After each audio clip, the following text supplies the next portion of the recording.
Salut les potos, je vous fais une petite vidéo. Allez, pour le fun, on va enclencher ce scanner qui vient de chez Knail Scanner. Vous voyez, mon pare-choc est adapté pour ce scanner. On ne peut pas mettre ce scanner sur tous les pare-chocs. Mon pare-choc a été fait par Pascal K Industries. Donc là, c'est un scanner qui est vraiment accurate à la série télé. C'est-à-dire que c'est on appelle ça le tin bar. C'est un scanner fin, plus fin que ce qu'on trouve sur le marché.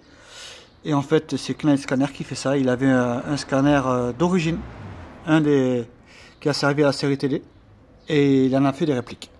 Donc c'est juste fabuleux. Bon, on va arrêter parce que la consommation sur la batterie, ça va pas le faire. Voilà. Donc je vais vous parler un petit peu des pièces de chez Pascal, parce qu'il y a quand même, moi je trouve c'est intéressant d'en parler. Donc déjà, comme vous pouvez constater, c'est vraiment parfaitement ajusté au niveau de l'aile. Là, c'est parfaitement ajusté au niveau du capot. Il me faut remettre mes carches phares.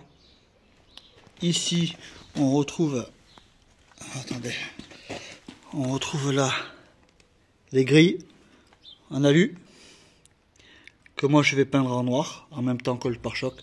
Mon carrossier va s'occuper de ça. La ligne est vraiment vraiment top. Il a pu réaliser ce que je lui ai demandé, donc ça c'est bien. C'est vraiment du personnalisé.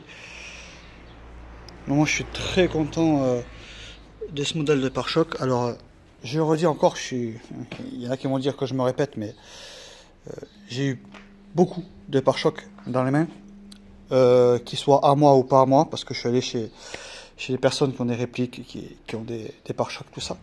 Donc j'ai pu comparer.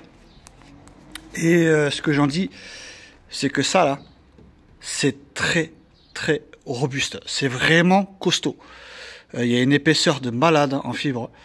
Là, je peux taper, je risque quasiment rien, parce que vraiment c'est costaud. C'est vraiment costaud.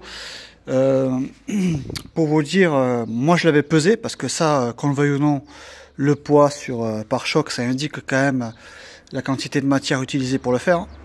Donc la robustesse, voilà. Celui-ci, je l'ai pesé avec mon ami John. Il fait 12,5 kg. C'est considérable. Alors considérable pourquoi? Parce que j'ai pesé un pare-choc d'un autre fournisseur, que je ne citerai pas le nom, parce qu'on n'est pas là pour faire la guéguerre, comme on dit. Donc c'est quelqu'un d'assez connu quand même, on va dire. Et le pare-choc fait tout juste 7,1 kg. Donc vous voyez la différence. Et celui-là il fait 12,5 kg. C'est quand même énorme. Sur l'autre pare-choc, quand on appuie là, ça s'affaisse, tout ça. Bon là ça bouge pas. Là ça bouge pas. Là c'est pareil, ça gondole. Ben, là ça bouge pas. Tu peux pas. Vous entendez ça? Ça, est-ce que vous entendez? Vous n'avez pas la même sonorité sur les autres pare-chocs. Donc ça c'est quelque chose de très très important. Voilà, moi j'ai demandé une version sans les plexis. Bon, je sais qu'il peut faire la version avec plexi pour laisser les clignotants en haut sous le capot. Moi, ils seront reportés en dessous avec les longues portées. J'ai pris aussi chez lui, je vais vous montrer le pare-choc arrière qui est installé aussi. Voilà, je vous montre. Je vous montre comment c'est bien plat. Voilà, ça s'ajuste bien et tout, nickel. Voilà, bon, évidemment ça fait pas le même poids parce que c'est pas le même type de pare-choc, mais je sais que mon ami John Rioli, lui il avait fait une marche arrière et il avait cru abîmer son pare-choc si putain j'ai niqué, et en fait non, il était encore là sans problème, donc ça c'est bien. Alors là malheureusement, en toute franchise, je peux pas comparer avec d'autres pare-chocs en fibre parce que c'est le seul que j'ai eu et que j'ai vu pour les pare-chocs arrière. D'habitude j'ai toujours des originaux, donc bon, après ça a tendance à gondoler et tout. Bon, là c'est un problème qu'on retrouvera pas avec ça c'est bien. Il m'a fait la plaque en plexi sur mesure aussi. Donc avec John, on l'avait positionné la dernière fois. Il y a une espèce de rail ici, là. Voilà. Il y a une nervure ici, qui est directement moulée dedans. Vous glissez la plaque tout le long. Ça s'ajuste, mais vraiment nickel. Hein. Je vous montrerai à l'occasion. Ça s'ajuste vraiment nickel ici. Ensuite, vous mettez une baguette en haut, que vous peignez en noir. Et vous fixez, terminé, ça bouge plus parce que c'est pris en bas, c'est pris en haut, il n'y a pas de vis, il n'y a pas de double face transparent, il y a pas, non, fini. Voilà, ça c'est bien. Il y a bien sûr qu'il y a des systèmes qui sont innovants. Je pense notamment à Carmex, il a fait un système qui est vraiment très sympa. Donc voilà. Bon, après ça a un coût. Faut dire ce qui est, ça revient entre 450 500 balles hein, en comptant la livraison. Donc ça, voilà. Moi, j'ai préféré miser sur cette option parce que déjà, c'est beaucoup moins cher. Et honnêtement, ça fait vraiment le taf. Donc, là, je vais recevoir les déflecteurs arrière bientôt. Mon poteau John, là, il est allé le voir. Du coup, il va me ramener la console haute que j'ai commandée chez Pascal Industrie. Vous allez voir, c'est très sympa. Elle est un peu différente de ce qu'on a l'habitude de voir. Donc je vous montrerai ça aussi. Que dire de plus honnêtement, en toute sincérité, moi je vous recommande vraiment le travail de Pascal, quoi. C'est pas parce que c'est un ami ou quoi, ou parce que... Non, parce que c'est vrai. Tout simplement. Quand il y a des bons vendeurs, je le dis, KRW a fait des bons trucs. Il y a plus ou moins des bonnes choses chez chaque vendeur. Mais lui, ça vraiment, sa qualité, c'est la robustesse de la pièce. Et on paye pas plus cher. C'est ça qu'il faut comprendre. Voilà. Voilà, donc ça c'est un pare-choc custom. Il peut faire avec un pare-choc saison 3-4, saison 1, avec les plexis, avec ou sans les baguettes en alu. Voilà, c'est vraiment du custom. Donc pour ceux qui veulent des renseignements, vous pouvez le contacter. Moi j'en suis très content. Je vous montrerai la pièce que je vais recevoir demain. Donc du coup la console haute, vous allez voir ça aussi, c'est très bien.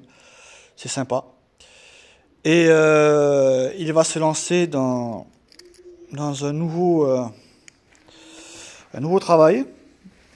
Je lui ai donné une idée la dernière fois. Je lui ai dit écoute, je suis comme beaucoup. J'ai les feux de 82, 84, mais je n'ai pas la partie centrale. Alors en soi, quand on met la partie en plexi noir, ça gêne pas. Mais avec le soleil ou quoi, des fois on peut voir que ici c'est vide. Par transparence. Ça me dérange. Je dis Pascal, t'as pas moyen de faire cette structure-là en fibre, la structure comme d'origine en fibre. Oh, t'inquiète. Si, j'ai moyen. Je vais te faire ça, mon ami. Je vais me pencher dessus, c'est une bonne idée. Ça pourra servir pour les clients. J'ai dit franchement, je pense qu'il y a pas mal de monde qui vont te demander cette pièce. Si tu fais un prix raisonnable, comme d'habitude. Parce qu'il y en a beaucoup qui sont dans mon cas, qui n'ont pas la partie centrale. Parce que c'est une pure galère à choper.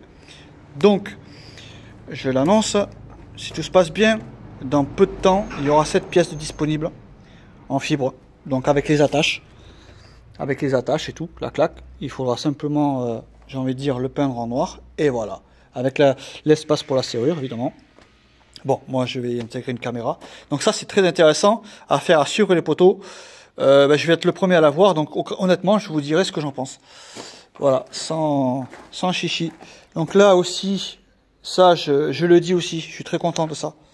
Ça vient de chez KRW. Vous voyez, les jantes. Voilà, c'est les répliques des jantes turbo. Alors ça, foncez. Vous pouvez y aller. Prenez. Alors, pourquoi j'ai pris ça? Parce que, bon, là, au départ, je comptais acheter des originaux, parce que j'ai toujours eu des originaux.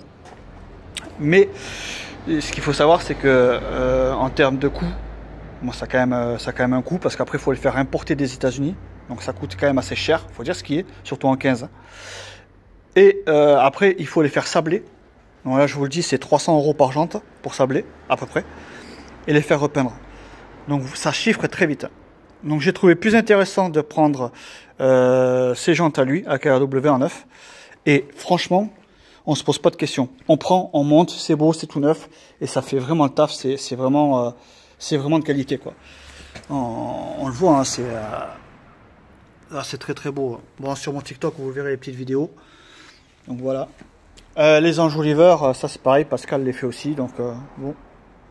Voilà, c'était la petite mise au point.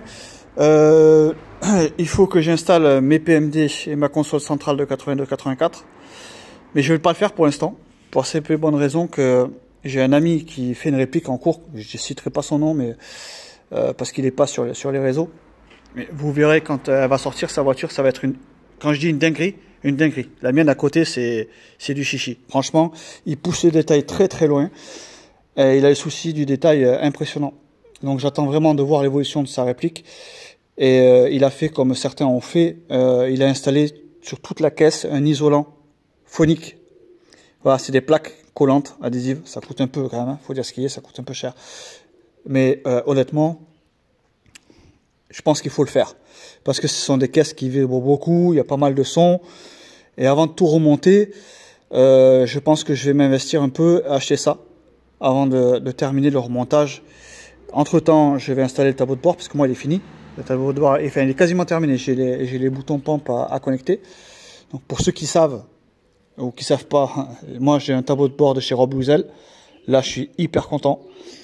C'est un choix que j'ai fait il y a peu de temps. J'ai changé mon fusil d'épaule, comme on dit. Du Rob Louzel avec un électronique très sympa. Des pods, l'électronique des pods de chez Rob Louzel qui a des fonctions qu'on ne trouve nulle part ailleurs. Ça, je vous l'expliquerai.